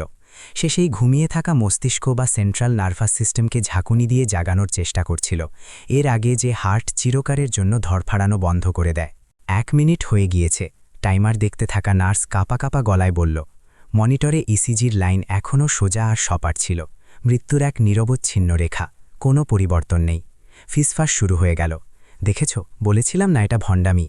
এক ডাক্তার অন্যজনকে বলল, শুধু হাত নাড়াচ্ছে, সময় নষ্ট করছে, ওকে বাইরে বের করো। অর্জুন কারো কথা শুনল না। তার কপাল থেকে ঘাম বয়ে বৃষ্টির জলের সাথে মিশছিল, তার চোখের মধ্যে যাচ্ছিল। সে দাঁতে দাঁত চেপে পদ্ধতি বদলাল। তার হাত এখন আরও দ্রুত চলতে লাগল, বাতাসে ঝাপসা মনে হচ্ছিল। সে বুকের ঠিক মাঝখানে হৃদমর্মর ওপর জোরে চাপ দিল, আর সাথে সাথেই অন্য হাত দিয়ে কবজির ভেতরের অংশে চাপ দিল। এটা ছিল সবথেকে বিপজ্জনক চাল, অসহ্য যন্ত্রণা ব্যবহার করে থেমে যাওয়া হার্টকে আবার সংকুচিত হতে বাধ্য করা। যদি 1 ইঞ্চিও ভুল হয়, তবে পাঁজরের হাড় ভেঙে যাবে বা ফুসফুস ফেটে যাবে, আর রোগী তখনই মারা যাবে। হঠাৎ মহিলার শরীর বিছানায় লাফিয়ে উঠল। সে নড়ে উঠল। এক নার্স চিৎকার করে উঠল। এটা শুধুমাত্র বাইরের চাপের কারণে হওয়া রিফ্লেক্স, হার্টবিট নয়। কার্ডিওলজিস্ট ঠান্ডা মাথায় বলল, ও লাশটাকে কষ্ট দিচ্ছে, আর কিছুই না। অর্জুন থামল না, তার দম ফুরিয়ে আসছিল। ভেজা জ্যাকেটের নিচে তার বুক হাঁপড়ের মতো ওঠানামা করছিল। সে মৃত্যুর প্রতিরোধ অনুভব করতে পারছিল। মনে হচ্ছিল যেন সে এক বিশাল পাথরকে গভীর খাদ থেকে এক কাঁচা সুতো দিয়ে টেনে তুলছে। সেই সুতোটা ছিল আশা, ইচ্ছা শক্তি, আর সেই মহিলার শরীরে বেঁচে থাকা সামান্য কিছু প্রাণ। হিম্মত হারিও না, ফিরে এসো, অর্জুন বিড়বিড় করল। কণ্ঠস্বর এতটাই নিচু ছিল যে শুধু সেই শুনতে পাচ্ছিল। সে রোগীর আত্মার সাথে কথা বলছিল, নিজের জীবনের শক্তি বা প্রাণ তাকে দিচ্ছিল। 2 মিনিট কেটে গেল। ঘরের হাওয়া এতটাই ভারী হয়ে গেল যে নিঃশ্বাস নেওয়া কঠিন ছিল। প্রফেসর বর্মা মূর্তির মতো দাঁড়িয়েছিলেন, অর্জুনের প্রতিটি নড়াচড়া দেখছিলেন। তিনি রোগীর গায়ের রঙের পরিবর্তন লক্ষ্য করলেন। আঙুলের নীলচে ভাব কম ছিল, সেখানে খুব হালকা গোলাপি আভা আসছিল। তিনি বলতে চেয়েছিলেন, কিন্তু ভয় পেলেন পাছে অর্জুনের মনোযোগ নষ্ট হয়ে যায়। তিনি জানতেন যে এই ড্রাইভার এক টান টান দড়ির ওপর দিয়ে হাঁটছে, আর নিচে গভীর খাদ। হঠাৎ অর্জুন রোগীর বুক থেকে হাত সরিয়ে নিল। সে 1 পা পিছিয়ে এলো, জোরে নিঃশ্বাস ছাড়ল, আর টলে উঠল, যেন পড়ে যাবে। সময় শেষ, ফেল করে গিয়েছে, কেউ একজন চিৎকার করে উঠল। ঠিক সেই মুহূর্তে অর্জুন ঝাঁপিয়ে পড়ল, আর সে নিজের বুড়ো আঙুল দিয়ে মহিলার মাথার ঠিক ওপরে অধিপতি মর্ম বা ক্রাউন পয়েন্টে পুরো শক্তি দিয়ে চাপ দিল। এটা ছিল শেষ আঘাত, হয় জীবন না হয় মৃত্যু, ফেরার কোনো পথ নেই। চাপ এতটাই তীব্র ছিল যে মহিলার মাথা পেছনের দিকে হেলে গেল, আর চুল ছড়িয়ে পড়ল। পুরো এমার্জেন্সি রুম নিঃশ্বাস বন্ধ করে দাঁড়িয়েছিল। সবার নজর মনিটরের ওপর ছিল। 1 সেকেন্ড, 2 সেকেন্ড, 3 সেকেন্ড। সেই নিস্তব্ধতা শতাব্দীর মতো মনে হল। শুধু বাইরে বৃষ্টির টুপটাপ শব্দ চলছিল। মেশিন চুপ ছিল। সেই সবুজ সোজা রেখা তখনও দৌড়াচ্ছিল, মানুষের চেষ্টার যেন উপহাস করছিল। অর্জুন পাথর হয়ে সেই মহিলাকে দেখছিল। তার হাত নিচে ঝুলে গিয়েছিল, ক্লান্তি আর উত্তেজনায় কাঁপছিল। বৃষ্টি আর চোখে জলে তার দৃষ্টি ঝাপসা হয়ে গেল। সে কি আবার ভুল ছিল? ইতিহাস কি আবার নিজেকে পুনরাবৃত্তি করল? সত্যিই কি তার হাত শুধু মৃত্যু ডেকে আনে? তার কপাল থেকে এক ফোঁটা ঠান্ডা ঘাম টপকে সেই কোটিপতি মহিলার সাদা হাতের ওপর পড়ল। হতাশা তার হৃদয়ে বাসা বাঁধতে শুরু করল, যা দিল্লির শীতের চেয়েও বেশি ঠান্ডা ছিল। ডাক্তাররা মাথা নাড়াতে শুরু করলেন, তারা ঘুরতে শুরু করলেন। কটু কথা আর অপমানের শব্দ তাদের ঠোঁটে আসতেই যাচ্ছিল। বলেছিলাম না পাগল? কিন্তু ঠিক সেই নাজুক মুহূর্তে, যখন আশা শেষ হয়ে গিয়েছিল, এক আওয়াজ সেই নিস্তব্ধতাকে চিরে দিল। বিপ। মনিটর থেকে এক তীক্ষ্ণ আর একাকী শব্দ এলো। এটা মৃত্যুর সেই লম্বা বাঁশি ছিল না, এটা ছিল এক স্পষ্ট আর তেজস্বী ধড়কন। সবাই নিজের জায়গায় জমে গেল। যে পা বাইরে যাওয়ার জন্য উঠেছিল সেখানেই থেমে গেল। 15 জোড়া চোখ ঝটকা দিয়ে আবার স্ক্রিনের দিকে ঘুরল। সেই ঠান্ডা সবুজ স্ক্রিনের ওপর সেই প্রাণহীন সোজা রেখা হঠাৎ লাফিয়ে উঠল। এক উঁচু চূড়া তৈরি করল, যেন কোনো আগ্নেয়গিরি ফেটে পড়েছে। তারপর নিচে নামল আর আবার ওপরে উঠল। Beep, beep, beep. পরবর্তী আওয়াজগুলো এলো। প্রথমে একটু ইতস্তত করছিল, যেন কেউ অসুস্থতা থেকে উঠে হাঁটছে, কিন্তু তারপর সেটা ছন্দবদ্ধ আর মজবুত হয়ে গেল। এটা ছিল জীবনের সঙ্গীত, সেই সুর যা শোনার জন্য প্রতিটি ডাক্তার চাতকের মতো চেয়ে থাকে। গরম রক্ত শিরায় বইতে শুরু করল, জমাট বাঁধা রক্তকে ভেঙে চুরমার করে দিয়ে। ঠান্ডা শরীরকে আবার গরম করতে করতে মহিলার ফ্যাকাশে মুখে নাকের কাছ থেকে গাল পর্যন্ত এক হালকা লাল আভা ছড়িয়ে পড়তে লাগল, যেন ঘন অন্ধকার রাতে সূর্যের প্রথম কিরণ। পুরো এমার্জেন্সি ওয়ার্ড স্তব্ধ ছিল, খুশিতে নয় বরং এক গভীর ধাক্কায়। সেই তরুণ কার্ডিওলজিস্ট যে একটু আগে অর্জুনকে নিয়ে মজা করছিল, তার মুখ হাঁ হয়েই থাকল। চশমার পেছনে চোখ কপালে উঠে গিয়েছিল। সে চোখ রগড়াল। না, এটা অসম্ভব। সে তোতলাচ্ছিল। হার্ট থেমে গিয়েছিল। এটা পার্মানেন্ট ড্যামেজ ছিল। এটা কিভাবে হলো? পশ্চিম থেকে ডিগ্রি নেওয়া সেই ডাক্তারের অহংকার সেই ড্রাইভারের খসখসে হাতের সামনে চূর্ণ বিচূর্ণ হয়ে যাচ্ছিল। তার বইগুলো এই চমৎকারকে ব্যাখ্যা করতে পারছিল না। প্রফেসর বর্মা বিছানার রেলিং ধরে দাঁড়িয়েছিলেন। তার আঙুলগুলো সাদা হয়ে গিয়েছিল। তিনি নিজের জীবনে না জানি কত মৃত্যু দেখেছেন, কিন্তু এমন দৃশ্য কখনো দেখেননি। তিনি মনিটরের তথ্যগুলো দেখছিলেন। Heart rate 80, BP 90/60, oxygen 95%। এটা জাদু ছিল না, এটা ছিল চিকিৎসার শিখর। তিনি অর্জুনের দিকে তাকালেন। তার চোখ থেকে সন্দেহ উধাও হয়ে গিয়েছিল। এখন সেখানে ছিল বিস্ময়, যা ধীরে ধীরে গভীর সম্মানে বদলে যাচ্ছিল। তিনি বুঝতে পারলেন যে এই লোকটি পুনর্জীবনের সেই কৌশল ব্যবহার করেছে যা এখন শুধু গল্পেই শোনা যায়। ঘরে আবেগের জোয়ার চলছিল, স্বস্তি, আনন্দ আর লজ্জা। 15টি মহান মস্তিষ্ক মূর্তির মতো মাথা নিচু করে দাঁড়িয়েছিল। নিজেদের কোটি কোটি টাকার মেশিন আর বিদেশি ওষুধের সাথে তারা হার মেনে নিয়েছিল। আর এই অজানা খালি হাতের লোকটি মাত্র 3 মিনিটে মৃত্যুর মুখ থেকে শিকার ছিনিয়ে নিয়েছিল। এখন সেখানে যে স্তব্ধতা ছিল তা মৃত্যুর নয়, বরং হার মেনে নেওয়া আর সম্মান জানানোর স্তব্ধতা। জীবনের সেই নতুন উজ্জ্বলতার মাঝে অর্জুন ধীরে ধীরে নিজের হাত সরিয়ে নিল। তার শরীর এখন পুরোপুরি ভেঙে পড়েছিল। তার হাঁটু কাঁপছিল। মনে হচ্ছিল যেন বছরের পর বছর ধরে জমিয়ে রাখা সমস্ত শক্তি, সমস্ত প্রাণ ওই 3 মিনিটে নিংড়ে নেওয়া হয়েছে। সে টলতে টলতে এক পা পিছিয়ে গেল। অপারেশন লাইটের সেই তীব্র আলো থেকে নিজেকে দূরে সরিয়ে নিল। অর্জুন নিজের হাতের তালু দেখল। সেগুলো তখনও হালকা কাঁপছিল। আঙুলগুলো লাল হয়ে গিয়েছিল, কারণ সে চাপ খুব বেশি দিয়েছিল। সে মুষ্টিবদ্ধ হয়ে হাত দুটো নিজের ভেজা জ্যাকেটের পকেটে লুকিয়ে ফেলল, যেন সেই গুপ্ত অস্ত্রটিকে লুকিয়ে রাখছে, যা এইমাত্র এক চমৎকার দেখিয়েছে। সে করতালির অপেক্ষায় ছিল না, আর না তার কারো ধন্যবাদ প্রয়োজন ছিল। তার মিশন শেষ হয়েছিল। তার ভেতরের সেই ডাক্তার, যে বছরের পর বছর তৃষ্ণার্ত ছিল, সে তৃপ্তি পেয়ে গিয়েছিল। এখন সময় ছিল নিজের গুহায় ফেরার, এই পৃথিবীকে তার সেই মিথ্যে শান্তিতে ছেড়ে যাওয়ার। সে এক দীর্ঘশ্বাস ছাড়ল। মুখের টান টান ভাব কমে এলো। তার বসে যাওয়া গাল আর ঘামে ভেজা মুখে এক অদ্ভুত প্রশান্তি ছেয়ে গেল। এই প্রশান্তি ছিল অন্তরাত্মার ঋণ শোধ করার।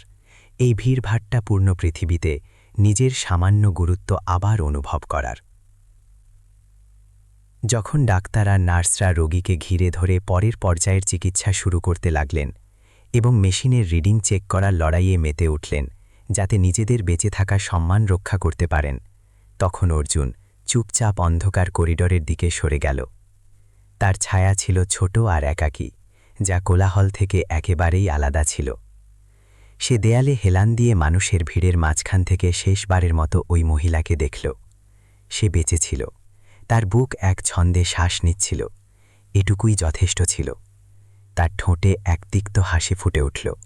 সে নিজের গলার উঁচু করল আর ঘুরে হাঁটতে শুরু করল। তার পুরনো জুতোর শব্দ কেউ শুনতে পায়নি, কিন্তু তার জন্য প্রতিটি পদক্ষেপ এখন আগের চেয়ে হালকা ছিল। সে আবার অর্জুন দা ড্রাইভার হয়ে গিয়েছিল, দিল্লির হৃদয়ে এক অদৃশ্য মানুষ যে নিজের ছেঁড়া জ্যাকেটের নিচে এক মহান রহস্য লুকিয়ে রেখেছিল। অঞ্জলির ভারী চোখের পাতা ধীরে ধীরে খুলল। টিউবলাইটের তীব্র সাদা আলো তার চোখ ধাঁধিয়ে দিল। সে সবার আগে ব্যথা অনুভব করল না, বরং এক অসাড়তা আর শূন্যতা অনুভব করল, যেন তার আত্মা কোনো দীর্ঘ যাত্রা থেকে ফিরে এসেছে আর জোর করে শরীরে ঢোকানো হয়েছে। সে অনুভব করল তার বুক ওঠানামা করছে, এক নিয়মিত আর উষ্ণ ছন্দ। এটি সেই বরফ শীতল বৃষ্টি আর অন্ধকার থেকে একেবারেই আলাদা ছিল যেটাতে সে ডুবে গিয়েছিল। ওনার জ্ঞান ফিরে এসেছে, প্রফেসর, উনি চোখ খুলেছেন। এক নার্সের মৃদু কিন্তু উত্তেজিত কণ্ঠস্বর প্রতিধ্বনিত হল। ওই মহিলা, যে ব্যবসার জগতে আয়রন লেডি নামে পরিচিত ছিল, যে কখনো কারো সামনে মাথা নত করত না, এখন একটি শুকনো পাতার মতো দুর্বল হয়ে পড়েছিল। সে নিজের ঝাপসা চোখে সেই মুখগুলোকে চেনার চেষ্টা করল যারা তার উপর ঝুঁকেছিল। তারা ছিলেন প্রফেসর ভার্মা আর অন্য বড় বড় ডাক্তার, যাদের সে প্রায়ই তার ধনাঢ্য পার্টিগুলোতে দেখত। কিন্তু আজ তাদের চোখে সেই চাটুকারিতা ছিল না, বরং ছিল এক গভীর বিস্ময় আর স্বস্তি, যেন তারা এমন কোনো জাদু দেখে ফেলেছেন যা বিজ্ঞান ব্যাখ্যা করতে পারে না। ম্যাডাম, আপনি কি আমাকে শুনতে পাচ্ছেন? প্রফেসর ভার্মা মমতা মাখা সুরে জিজ্ঞেস করলেন। তার গলায় তখনও ঘাবড়ানি ছিল। আপনি মৃত্যুর খুব কাছাকাছি ছিলেন। সত্যি বলতে আমরা আশা ছেড়ে দিয়েছিলাম। অঞ্জলি মাথা নাড়াতে চাইল, কিন্তু তার ঘাড় শক্ত হয়ে গিয়েছিল। তার শেষ স্মৃতি ছিল বুকে ওঠা সেই ভয়ানক ব্যথার, রাস্তার ধারে পড়ে যাওয়ার অসহায়তার, আর তারপর এক অপরিচিত মানুষের মজবুত পিঠের উষ্ণতার। এক লোক যে পুরনো সবুজ জ্যাকেট পরেছিল, যার শরীর থেকে ঘাম আর বৃষ্টির মিশেল গন্ধ আসছিল। আমাকে কে বাঁচালো? অঞ্জলির চোখ কিছুটা বড় হয়ে গেল। একজন ড্রাইভার 15 জন প্রফেসরের সামনে আমার প্রাণ বাঁচালো? সে মাত্র 3 মিনিট সময় চেয়েছিল, বৃদ্ধ প্রফেসর বলে চললেন। তার দৃষ্টি কোথাও দূরে ছিল, যেন তিনি সেই মুহূর্তটি মনে করছেন। কোনো কাটা ছেঁড়া ছাড়াই, কোনো ওষুধ ছাড়াই সে নিজের খালি হাতে মর্মবিন্দুগুলো চেপে আপনার নার্ভাস সিস্টেমকে জাগিয়ে তুলেছিল। এমন এক কৌশল যা আমি ভেবেছিলাম শুধু পুরনো বইপত্রেই রয়ে গেছে। সে আপনাকে তখন ফিরিয়ে এনেছে যখন আপনার হার্ট বন্ধ হয়ে গিয়েছিল। ওগুলো আমার কেরিয়ারের সবচেয়ে পাগল করা আর জাদুকরী 3 মিনিট ছিল। প্রফেসর ভার্মার প্রতিটি শব্দ অঞ্জলির মাথায় হাতুড়ির মতো বিঁধতে লাগল। তার অহংকারের স্তরগুলো ভাঙতে শুরু করল। তার মনে পড়ল সেই ড্রাইভারের কথা, যে তাকে পড়ে যাওয়ার সময় সামলেছিল, যে তার একমাত্র রেনকোটটি তাকে দিয়ে দিয়েছিল, যে তুফানের মধ্যে জীবনের ঝুঁকি নিয়ে বাইক ছুটিয়েছিল। হাসপাতালে তার গর্জন মনে পড়ল, আর তার কাঁধে মাথা রাখার সেই সুরক্ষিত অনুভূতির কথাও। অর্থাৎ ওই সাধারণ দেখতে লোকটি তাকে শুধু এখানেই নিয়ে আসেনি, বরং তাকে বাঁচানোর জন্য নিজে মৃত্যুর দরজা পর্যন্ত গিয়েছিল। সে কোথায়? অঞ্জলি মাথা তোলার চেষ্টা করল। তার দৃষ্টি পুরো ঘরে তাকে খুঁজতে লাগল। কাজ শেষ হতেই সে চলে গেল, হয়তো বাইরে করিডোরে থাকবে। নার্স কাছের দরজার দিকে ইশারা করল। অঞ্জলি মাথা ঘোরাল। কাচের ওপরে সে এক ছায়া দেখল, যা অন্ধকার কোণে গুটিসুটি মেরে দাঁড়িয়েছিল, যেখানে আলো সবচেয়ে কম ছিল। এক রোগা পাতলা শরীর, যা ক্লান্তিতে সামান্য ঝুঁকেছিল। সে তখনও সেই ভেজা ইউনিফর্ম পরেছিল, মেঝেতে জল টুপটুপ করে পড়ছিল। সে সেখানে একা দাঁড়িয়েছিল, এই পরিষ্কার পরিচ্ছন্ন আর চকচকে জগৎ থেকে একেবারেই আলাদা। সে নিজের লাল হয়ে যাওয়া হাত দুটো ঘষছিল। তারপর সে নিজের জ্যাকেটের কলার ঠিক করল আর সিঁড়ির দিকে ঘুরে গেল। সেই মুহূর্তে অঞ্জলির হৃৎপিণ্ড একবারের জন্য থমকে গেল। অসুস্থতার জন্য নয়, বরং এক ভারী আবেগের প্লাবনে। সে কে? 1000 কোটি টাকার মালকিন, আর ও এক সামান্য ড্রাইভার যাকে মানুষ অবজ্ঞার চোখে দেখে। তবুও সেই সামান্য মানুষটি তাকে তখন ছেড়ে যায়নি যখন দুনিয়ার সবচেয়ে বড় ডাক্তাররা হাত তুলে দিয়েছিলেন। অঞ্জলির চোখে সেই ছেঁড়াখড়া পোশাক পরা লোকটির উচ্চতা হঠাৎ হিমালয়ের মতো হয়ে গেল। তার ধন সম্পদ আর প্রতিপত্তি সেই মুহূর্তে ধুলোর মতো মনে হল। সে তাকে কোনো ধনীর নজরে নয়, বরং একজন মানুষের নজরে দেখছিল, কৃতজ্ঞতা আর অশ্রু ভেজা চোখে। সে তার একাকিত্ব দেখল, তার নিবৃত মহানুভবতা দেখল। যদি সে টাকার জন্য এটা করত, তবে সে পুরস্কারের জন্য অপেক্ষা করত, কিন্তু সে চলে যাচ্ছিল এক বেনামী নায়কের মতো। থামুন, ওকে যেতে দেবেন না, অঞ্জলি দুর্বল গলায় বলল। চোখের জল তার গাল বেয়ে গড়িয়ে পড়ল। সে নিজের হাতটি, যাতে ড্রিপ লাগানো ছিল, দরজার দিকে বাড়িয়ে দিল। প্রফেসর ভার্মা বুঝতে পারলেন, তিনি নার্সকে ইশারা করলেন। কিন্তু অর্জুন হয়তো সেই দৃষ্টি অনুভব করতে পেরেছিল। সে সিঁড়ির কাছে এক মুহূর্তের জন্য থামল আর সামান্য পিছন ফিরে তাকাল। কাচের ওপারে দুজনের দৃষ্টি মিলল। সেটা ছিল খুব ছোট এক সাক্ষাৎ, বিদ্যুৎ চমকানোর মতো। কিন্তু অঞ্জলি তার গভীর বিষণ্ণ চোখে এক অদ্ভুত উজ্জ্বলতা দেখল। ওই চোখে কোনো দাবি ছিল না, কোনো ভয় ছিল না, ছিল শুধু এক অদ্ভুত শান্তি, নিজের কর্তব্য পালন করার শান্তি। সে হালকা মাথা নাড়াল, এক দূরবর্তী কিন্তু সম্মানজনক অভিবাদন, আর তারপর অন্ধকারে মিলিয়ে গেল। অঞ্জলি বিছানায় এলিয়ে পড়ল। তার বুক জোরে ধরফর করছিল। সে আজ শুধু নতুন জীবনই পায়নি, বরং আত্মার নতুন জন্মও পেয়েছিল। বৃষ্টি থেমে গিয়েছিল, কিন্তু ইমার্জেন্সি ওয়ার্ডের স্টাফ রুমে এক অন্য তুফান উঠছিল, সত্যের তুফান। অঞ্জলিকে ভিআইপি ওয়ার্ডে শিফট করার পর ওই 15 জন ডাক্তার তখনও বাড়ি যাননি। তারা কনফারেন্স রুমে জমা হয়েছিলেন। পরিবেশ কাচের মতো ভারী ছিল। টেবিলে রাখা কফি ঠান্ডা হয়ে গিয়েছিল। সবার মাথায় শুধু একটাই প্রশ্ন ছিল, ওই ড্রাইভার কে ছিল? প্রফেসর বার্মা টেবিলের এক প্রান্তে বসেছিলেন, মুখ গম্ভীর ছিল। তিনি অর্জুনের হাতে সেই নড়াচড়া ভুলতে পারছিলেন না। তার অন্তরাত্মা বলছিল যে এটি কোনো কাকতালীয় ব্যাপার ছিল না। সিসিটিভি ফুটেজ বের করো, তিনি আদেশ দিলেন। আমি জানতে চাই সে অ্যাডমিশন ফর্মে কী নাম লিখেছিল। আমি ওই ব্যক্তির পরিচয় চাই যে আজ এই পুরো বিভাগকে শিক্ষা দিয়ে গেছে। প্রজেক্টরে স্ক্রিন জ্বলে উঠল আর ফুটেজ সামনে এলো। তাতে অর্জুনকে ভেজা অবস্থায় কাঁপতে কাঁপতে রিসেপশনে ফর্ম ভরতে দেখা যাচ্ছিল। টেকনিশিয়ান কাগজটি জুম করল। ঠান্ডার কারণে হাতের লেখা কিছুটা বাঁকা ছিল, কিন্তু অক্ষরের গঠন বলে দিচ্ছিল যে লেখক খুব শিক্ষিত। নাম অর্জুন শর্মা, পেশা ড্রাইভার। নামটি প্রতিধ্বনিত হতেই ঘরে নিস্তব্ধতা ছেয়ে গেল। প্রথমে সবাই একে অপরের দিকে তাকালেন, কিন্তু তারপর নিউরোলজির হেড কপালে ভাঁজ ফেললেন। তার হাত কাঁপল, আর তিনি চশমা ঠিক করতে করতে বিড়বিড় করলেন, অর্জুন শর্মা, এই নামটা চেনা চেনা লাগছে। তিনি তৎক্ষণাৎ নিজের ল্যাপটপ খুললেন আর মেডিকেল কাউন্সিলের পুরনো ডেটাবেস সার্চ করলেন। এন্টার চাপতেই যে রেজাল্ট এলো তা কোনো শ্রমিকের খালি রেকর্ড ছিল না। সেটি ছিল অর্জনের এক দীর্ঘ তালিকা, আর সাথে একটি ছবি, সাদা কোট পরা এক তরুণ ছেলে, যার চোখে তারার মতো উজ্জ্বলতা আর মুখে আত্মবিশ্বাসী হাসি। রুমে সবাই একসাথে শ্বাস চাপলেন। ইনি তো 2010 ব্যাচের গোল্ড মেডালিস্ট, এক ডাক্তারের কণ্ঠস্বর চিরে বেরিয়ে এলো। স্ক্রিনে লেখা ছিল, ডক্টর অর্জুন শর্মা, এইমস দিল্লির ইতিহাসের সর্বকনিষ্ঠ টপার। 25 বছর বয়সে লন্ডন থেকে নিউরোসার্জারিতে ডাবল পিএইচডি। তিনি একটি প্রাইভেট হাসপাতালের এযাবৎকালের সর্বকনিষ্ঠ বিভাগীয় প্রধান ছিলেন। তার নামে গোল্ডেন হ্যান্ডস খেতাব ছিল, কারণ তিনি ব্রেইন টিউমারের এমন সার্জারি করেছিলেন যাতে সাফল্যের হার ছিল 100%। তিনি ভারতের চিকিৎসা জগতের উদীয়মান সূর্য ছিলেন। কিন্তু তারপর কার্সার নিচে নামল, যেখানে লাল অক্ষরে এক কালো অতীতের উল্লেখ ছিল। 2022 সালের আরোহী কেস। এক ভিআইপি রোগীর টেবিলের ওপর মৃত্যু। অর্জুন শর্মা প্রোটোকল লঙ্ঘনের পুরো দায়ভার নিজের ওপর নিয়েছিলেন। তার লাইসেন্স চিরতরে বাতিল করে দেওয়া হয়েছিল। তিনি মেডিকেল জগৎ থেকে গায়েব হয়ে গিয়েছিলেন। সত্যটা ছিল নগ্ন আর নিষ্ঠুর। ওই কাদামাখা ড্রাইভার, যাকে তারা তাড়িয়ে দিয়েছিলেন, যাকে গার্ডরা টেনে নিয়ে গিয়েছিল, সে আসলে এক জীবন্ত কিংবদন্তি ছিল। এমন এক জিনিয়াস যার ডানা কেটে দেওয়া হয়েছিল। ওই তরুণ কার্ডিওলজিস্ট যে অর্জুনকে ফ্রড বলেছিল, এখন তার মুখ ফ্যাকাশে হয়ে গিয়েছিল। সে চেয়ারে ভেঙে পড়ল, মাথা চেপে ধরল। তার মনে পড়ল যে বই থেকে সে পড়াশোনা করেছিল। তার শেষ পাতায় লেখা ছিল, বিশেষ কৃতজ্ঞতা ডক্টর এ শর্মা। সে সেই ব্যক্তিকেই অপমান করছিল যে তাকে পরোক্ষভাবে পড়িয়েছিল। লজ্জা শুধু মুখে নয়, তাদের আত্মা পর্যন্ত পৌঁছে গিয়েছিল। আরোহী কেস। প্রফেসর ভার্মা চশমা খুলে নিজের সিক্ত চোখ মুছলেন। আমার মনে আছে, এক মন্ত্রীর মেয়ের সার্জারি। অর্জুন প্রাণ বাঁচানোর জন্য এক ঝুঁকিপূর্ণ পথ বেছে নিয়েছিল, কিন্তু রোগীর শরীর সাথ দেয়নি।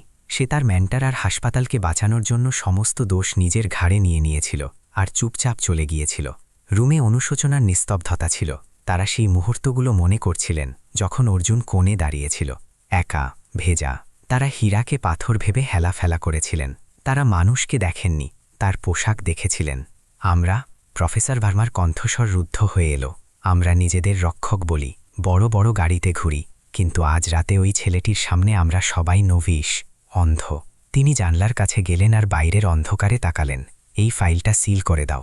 তিনি ঘুরে বললেন, তাকে মিডিয়া থেকে দূরে থাকতে দাও। সে শান্তি বেছে নিয়েছে, তাকে সম্মান করো, কিন্তু এই মুখটা মনে রেখো, যদি সে কখনো ফিরে আসে তবে মাথা নিচু করে দেখা করবে, যেমন একজন গুরুর সাথে দেখা করো। স্ক্রিন বন্ধ হয়ে গেল, কিন্তু ওই ডাক্তারদের হৃদয়ে আজ এক প্রদীপ জ্বলে উঠেছিল। বৃষ্টি শহরের ধুলো ধুয়ে দিয়েছিল, কিন্তু তা কি অর্জুনের হৃদয়ের ক্ষত ধুতে পারবে? 3 দিন পর দিল্লির রাস্তায় সোনালি রোদ খেলে যাচ্ছিল। পুরনো গাছের ফাঁক দিয়ে আসা আলো জমে থাকা জল শুকিয়ে দিচ্ছিল। হাসপাতালের ভিআইপি স্যুট, যা কোনো 5 স্টার হোটেলের মতো ছিল, সেখানে এক গোপন সাক্ষাৎ চলছিল। অঞ্জলি জানলার পাশে বসেছিল। তার মুখে লাবণ্য ফিরে এসেছে, কিন্তু চোখে ছিল এক নতুন স্থৈর্য। দরজায় টোকা পড়ল আর অর্জুন ভেতরে এলো। সেই একই সাধারণ পোশাক, পুরনো জ্যাকেট, ঘষা জিন্স। এই আলিশান ঘরে তাকে বেমানান লাগছিল, যেন কাচের শোরুমে পাথর। কিন্তু তার দাঁড়িয়ে থাকার ভঙ্গিতে কোনো দ্বিধা ছিল না। অঞ্জলি হেসে তাকে বসার ইশারা করল। টেবিলে একটি ব্ল্যাঙ্ক চেক আর একটি মোটা ফাইল রাখা ছিল। আসার জন্য ধন্যবাদ, অঞ্জলি বলল, গলায় বন্ধুত্ব ছিল। গত 3 দিনে আমি ওই রাতের কথা অনেক ভেবেছি। আপনি আমাকে শুধু জীবন দেননি, আপনি আমাকে তা দেখিয়েছেন যা আমার টাকা কখনো কিনতে পারত না। অর্জুন শুধু মাথা মারল, ওটা কর্তব্য ছিল। আপনি এই বিষয়ে বেশি ভাববেন না। অঞ্জলি চেক আর ফাইলটি তার দিকে এগিয়ে দিল। আমি আপনার সত্যিটা জানি, ডক্টর অর্জুন শর্মা। অঞ্জলি অর্জুনের চোখের দিকে তাকালো। আপনার মতো হীরা ট্যাক্সিতে থাকা উচিত নয়। আমি আপনাকে আমার হসপিটাল গ্রুপের ডিরেক্টর বানাতে চাই। স্যালারি আপনি নিজে লিখে নিন, শুধু ওই সাদা কোটটা আবার পরে নিন। এটি এমন এক প্রস্তাব ছিল যার জন্য মানুষ প্রাণ দিতে পারত। সম্মান, টাকা আর পুরনো কলঙ্ক মোছার সুযোগ, সবকিছুই ছিল হাতের নাগালে। অর্জুন ওই কাগজটি স্পর্শ করল। এক মুহূর্তের জন্য তার নিজের পুরনো রূপ মনে পড়ল, কিন্তু তারপর তার সেই রাতগুলোর কথা মনে পড়ল, সেই গরিব সওয়ারিগুলো, সেই খোলা হাওয়া। সে হেসে চেকটি ফেরত দিল। ধন্যবাদ, কিন্তু আমি এটা নিতে পারব না। অঞ্জলি অবাক হয়ে গেল। কেন, ভয় পাচ্ছেন? আমি আপনার হারানো সম্মান ফিরিয়ে দেব। ভয় নয়। অর্জুন জানলার বাইরে উড়ন্ত পাখিদের দেখল। শান্তি। 3 বছরে আমি জেনেছি যে ওই সাদা কোটটা কখনো কখনো খুব ভারী হয়। রাজনীতি, প্রোটোকল, টাকার চাপ। ওই রাতে আমি আপনাকে বাঁচিয়েছিলাম কারণ আমার মন চেয়েছিল। এখন আমার বিবেক পরিষ্কার। সে অঞ্জলির দিকে তাকালো। বড় হাসপাতালে আমি শুধু ধনীদের চিকিৎসা করতাম, কিন্তু বাইরের রাস্তায় রিকশাওয়ালা আছে, মজুর আছে, যারা হাসপাতালে সিঁড়ি চড়তে ভয় পায়। আমি আমার বাকি জীবন তাদের জন্য বাঁচতে চাই। তাহলে কি আপনি সারা জীবন দারিদ্র্যের মধ্যে কাটাবেন? অঞ্জলি জিজ্ঞেস করল। দারিদ্র্য নয়, স্বাধীনতা। অর্জুন হাসল। আমি গাড়ি চালাবো, আয় করব, কিন্তু আমার গাড়িতে আমার মেডিকেল কিট থাকবে। যার প্রয়োজন হবে তার চিকিৎসা করব, কোনো ফিস ছাড়াই, কোনো রিস্ক বন্ড ছাড়াই, কোনো ভয় ছাড়াই। আমি স্বাধীন থাকতে চাই। অঞ্জলি প্রথমবার অনুভব করল যে সে এক খালি পকেটের মানুষের সামনে কতটা ছোট। সে চেকটি ছিঁড়ে ফেলল। আপনি সত্যিই পাগল, কিন্তু সবচেয়ে মহান পাগল যার সাথে আমার দেখা হয়েছে। বোঝার জন্য ধন্যবাদ। অর্জুন উঠে দাঁড়ালো।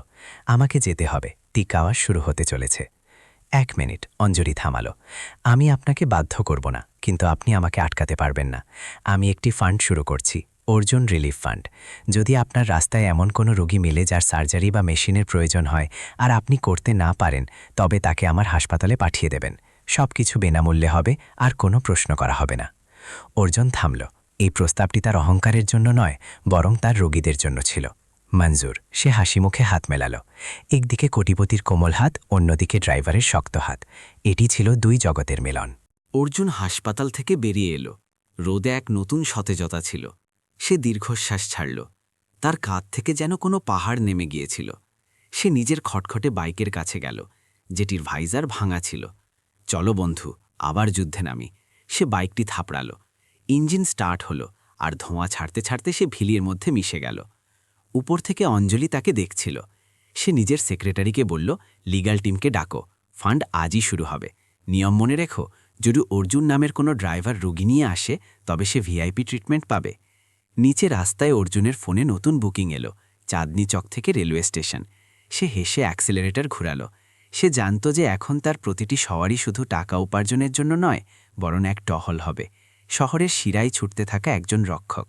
কেউ জানে না সে কে, কিন্তু যদি কখনো জীবনের তুফান আসে তবে পুরনো সবুজ জ্যাকেট পরা ওই ফেরেস্তা কোথাও না কোথাও আশেপাশেই থাকবে। ডক্টর অর্জুনের গল্প শেষ হল, কিন্তু মানবিকতার গল্প এখনই শুরু হয়েছিল। সে ভিড়ের মধ্যে হারিয়ে গেল, কিন্তু নিজের ছাপ চিরকালের জন্য রেখে গেল, যে আসল ডাক্তার সে নয় যে কোট পরে, বরং সে যার হৃদয় অন্যদের জন্য ধরফর করে।